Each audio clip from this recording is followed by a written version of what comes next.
Tal y como decía el escritor Álvaro Cuqueiro, ¿sabe acaso Ciudad Real que sus 700 años de historia descansa sobre los huesos de un poeta? Hoy conocemos parte de este libro, Aquí nunca pasó nada, en el que se habla de Ciudad Real, y comenzamos con el primero de los capítulos, Víctima, asesino y juez. Pedro González Coello es el escritor de este primer capítulo y vamos a hablar de tres personajes que igual a la ciudadanía le van a sorprender, ¿no? Tenemos por un lado a Alfonso Eanes, a Pero de Aponte y al fundador de Ciudad Real, Alfonso X. Eso es.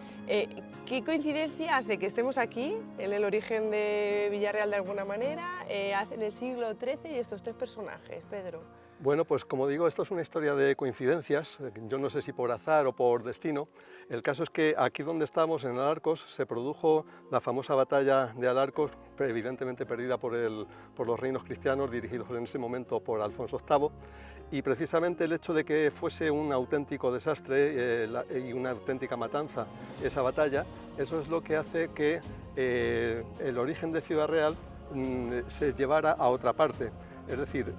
no se mantuvo aquí el intento de repoblación, sino que se mandó a una localidad que se llamaba Pozuelo de Don Gil, que está a 9 kilómetros más o menos al noroeste de este enclave, y debido a eso, pues la fundación de Ciudad Real se produjo allí. Aquí prácticamente, aunque se intentó esa repoblación por parte tanto de Fernando III como de Alfonso X, la gente, digamos que tenía un cierto miedo sobrenatural porque aquí había habido tal matanza que se consideraba que esto estaba dominado por malos espíritus, etcétera, y por lo tanto la repoblación aquí fue prácticamente imposible. Si no hubiese sido por eso, pues probablemente no estaríamos hablando de Ciudad Real o de la provincia de Ciudad Real, sino estaríamos hablando de la provincia de Alarcos, porque si se hubiese repoblado esto, pues la ciudad que se hubiese creado aquí hubiese sido mantenido el mismo nombre. Bueno, Pedro, he dicho que eres, bueno, no sé si lo he dicho, profesor de literatura y filólogo. Aquí yo decía un poco exageradamente que se hace un examen tipo forense a nivel filológico de este crimen, que no es un crimen casual. Bueno, es mucho decir que es un análisis forense lo que hacemos, pero lo cierto es que aquí ocurre lo siguiente. Hay dos poetas de la época del siglo XIII, que son Afonso Eanes y Pero de Aponte, que son de origen gallego, que escribían en galaico-portugués, que es en la lengua en la que se solía escribir en ese periodo medieval todavía la parte, digamos, de poesía lírica. La épica sí estaba más dominada por el castellano, pero la poesía lírica solía ser escrita en galaico-portugués, y se produce la coincidencia de que dos poetas de origen gallego van a confluir en Ciudad Real, y va a haber también una tercera coincidencia, que es que el propio rey Alfonso X, que fue el fundador de Villarreal, aunque no es de origen gallego, puesto que nació en Toledo, pero su infancia sí transcurrió en parte allí, y él también se dedicó a la literatura y su parte creativa, poética, digamos, también la realizó en galaico-portugués. Entonces es curioso que en una villa creada por Alfonso X el Sabio en el año 1255, pocos años después se produce un mal encuentro entre estos dos poetas, que en realidad eran amigos, eran maestro y discípulo. Se supone que Alfonso Eanes era el maestro y Pero de Aponte, que fue el asesino, era el discípulo. Y hubo un mal encontronazo aquí en una taberna de Ciudad Real, y con mucho vino de por medio, pues se produjo el asesinato por parte de Pero de Aponte sobre la figura de Alfonso Eanes, entre otras cosas con el objetivo de robarle sus propias composiciones y aprovecharse de ellas, puesto que era más considerado como poeta Alfonso Eanes que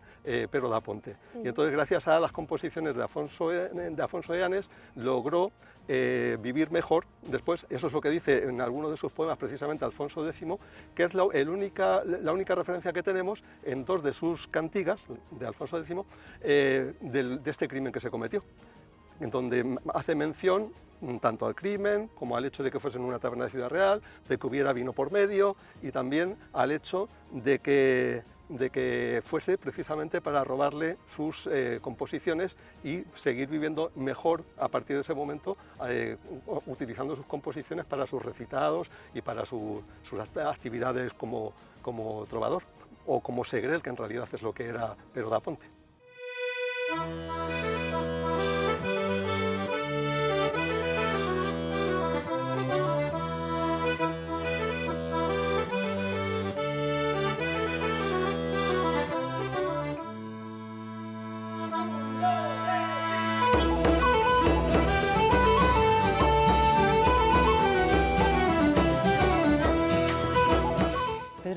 comentabas que Pero de Aponte era un segrel y no debemos confundir con trovador. Eso es, había distintas categorías dentro del ámbito de los poetas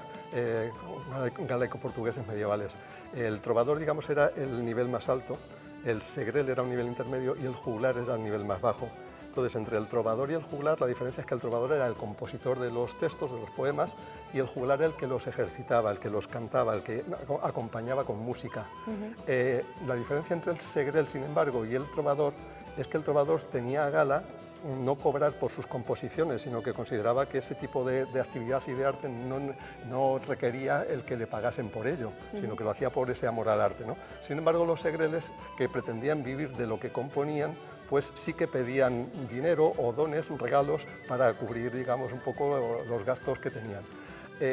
Los trovadores, si además eran escuderos, es decir, eran también soldados, pues estaban muchas veces, cuando había épocas de guerra, participando en las batallas. Los segreles quizá tiraban más a quedarse un poco más en la retaguardia y dedicarse a hacer poemas de elogio, de alabanza o incluso poemas fúnebres a los personajes de la corte, sean los propios reyes o sean nobles. Esto lo hacía bastante Pero de Aponte y, sin embargo, no tanto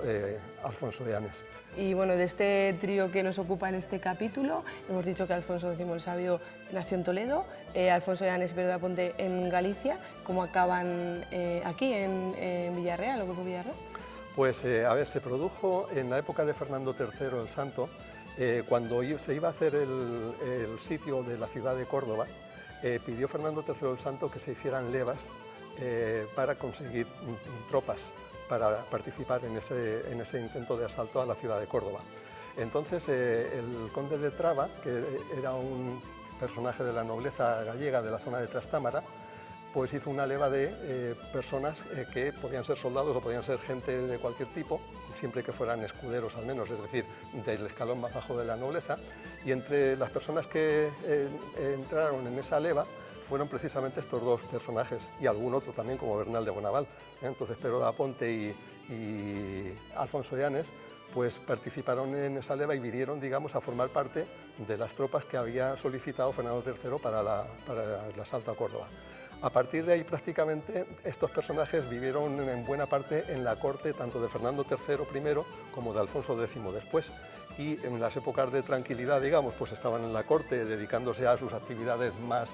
literarias, y en las épocas de guerra pues participaban en esos asaltos, unos con más ganas que otros, porque realmente una de las cosas, por ejemplo, de las que le echa en cara Alfonso de Anes a Pero de Aponte es que, estando en el cerco de Jaén, Pero de Aponte se queda dormido y hasta le roban la ropa. Entonces, no se enteró. En una de las cantigas... Igual había vino también de por medio. En una de las cantigas de escarnio que escribe Alfonso de Anes, pues hace referencia a esto, con lo cual deja bastante mal en ese sentido a Pero de Aponte. Más adelante vuelve a hacer otros tipos de poemas en los que también se mete con él, echándole en cara el hecho de que no se puede considerar trovador sino segrel porque pide dinero o pide regalos por sus composiciones, o a veces hacían críticas a otros personajes, también generalmente también del mundo de la poesía, criticando incluso cosas como la propia fealdad física, y aprovechando que varios se metían con un personaje de origen portugués, que era también árabe. No solamente se meten con él, sino que en el caso de Alfonso de Anes dice que todavía era más feo Pero de Aponte que el personaje al que están criticando, con lo cual se ve que va creciendo poco a poco una cierta animadversión entre ellos, que es lo que pudo dar como resultado que en una mala noche de mucho vino y tal, pues también pudieran llegar a discutir y aquello acabara en tragedia, aquello acabara en unas cuchilladas que acabaron con la vida de Alfonso de Anes. Pedro, hacemos contexto de que estamos en el siglo XIII, se estaba construyendo el Alcázar Real, mucho trasiego de constructores. ¿Esas tabernas eran peligrosas por lo que comentas de lo que allí podría suceder? Bueno, el ambiente es que era muy activo y muy variopinto, ¿no? Aquí había trasiego de tropas, había mucha gente dedicada a la construcción de las murallas y del Alcázar Real, como hemos dicho. Era una ciudad que todavía no era ciudad, era villa, y se estaba creando prácticamente casi desde cero. Entonces, el hecho de que hubiese todo ese trasiego genera que hay gente de todo tipo, ¿no? Gente que no tiene muchos escrúpulos y que también pues, puede crear una cierta situación de inseguridad. Las tabernas eran un sitio donde la gente iba a beber, fundamentalmente a jugar a los dados, a las cartas, etcétera, y muchas veces el propio Eanes lo manifiesta, aunque no es él exactamente, sino otro poeta portugués el que le acusa muchas veces de ser un poco pendenciero, de que no entraba a una taberna a jugar a los dados sin que formara pelea y que luego tuviera que salir huyendo y refugiarse en los lugares donde estaban las prostitutas. O sea que era el sitio donde normalmente se acogía. La verdad es que los últimos años, los años ya 50 del siglo XIII, Afonso Eanes, digamos que había entrado en un cierto declive desde el punto de vista, digamos, moral, y llevaba una vida bastante problemática, una vida, pues eso, de bebida, de fulanas, de juego. Y entonces pues era normal que en esas circunstancias pues cualquier enfrentamiento que hubiese con otra persona pues acabase en alguna reyerta, y en esa reyerta pues evidentemente en la ocasión en que ocurrió pues le tocó a él la mala suerte. Y esto debió ocurrir en torno a un poco antes de 1266, porque las referencias que tenemos de este hecho precisamente son en dos cantigas de Alfonso X el Sabio, que se sitúan o se fechan más o menos en torno a ese momento, en torno a 1266, con lo cual tuvo que ser un poquito anterior. Fíjate que Villarreal llevaba fundada desde 1255, o sea que estamos hablando de que no habían pasado más de 10 años hasta que se produce este hecho trágico, fatídico, y que tiene como efecto un poco lo que has empezado diciendo al principio, de que Cunqueiro nos recuerda que Ciudad Real está fundada sobre los huesos de un poeta gallego, y que han pasado ya, cuando lo dijo él, habían pasado 700 años y ahora ya vamos por 770, han pasado ya 70 desde que lo dijo Cunqueiro.